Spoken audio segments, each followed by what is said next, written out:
متی کی انجیل 2 باب 13 آیت سے 23 آیت تک۔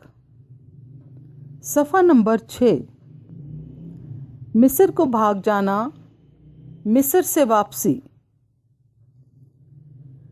جب وہ روانہ ہو گئے تو دیکھو، خداوند کے فرشتہ نے یوسف کو خواب میں دکھائی دے کر کہا، اٹھ، بچے اور اس کی ماں کو ساتھ لے کر مصر کو بھاگ جا، اور جب تک کہ میں تجھ سے نہ کہوں وہیں رہنا، کیونکہ ہیرودیس اس بچے کو تلاش کرنے کو ہے تاکہ اسے ہلاک کرے۔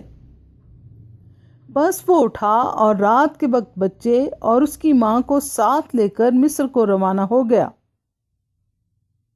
اور ہیرودیس کے مرنے تک وہیں رہا، تاکہ جو خداوند نے نبی کی معرفت کہا تھا وہ پورا ہو کے، مصر میں سے میں نے اپنے بیٹے کو بلایا۔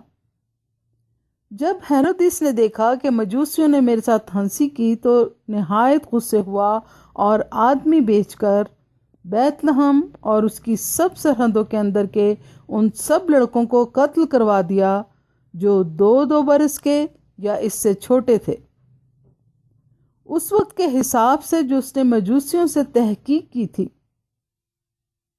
اس وقت وہ بات پوری ہوئی جو یرمیہ نبی کی معرفت کہی تھی کہ راما میں آواز سنائی دی، رونا اور بڑا ماتم، راخل اپنے بچوں کو رو رہی ہے اور تسلی قبول نہیں کرتی، اس لیے کہ وہ نہیں ہیں۔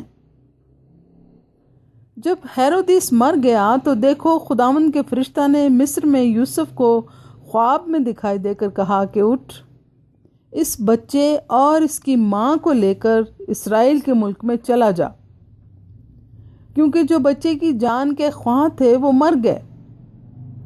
بس وہ اٹھا اور بچے اور اس کی ماں کو ساتھ لے کر اسرائیل کے ملک میں آ گیا۔ مگر جب سنا کہ اخلاؤس اپنے باپ ہیرودیس کی جگہ یہودیہ میں بادشاہی کرتا ہے تو وہاں جانے سے ڈرا، اور خواب میں ہدایت پا کر گلیل کے علاقہ کو روانہ ہو گیا، اور ناصرت نام ایک شہر میں جا بسا، تاکہ جو نبیوں کی معرفت کہا گیا تھا وہ پورا ہو کہ وہ ناصری کہلائے گا۔ پاک کلام کے پڑھے اور سنے جانے پر خدا کی برکت ہو، آمین۔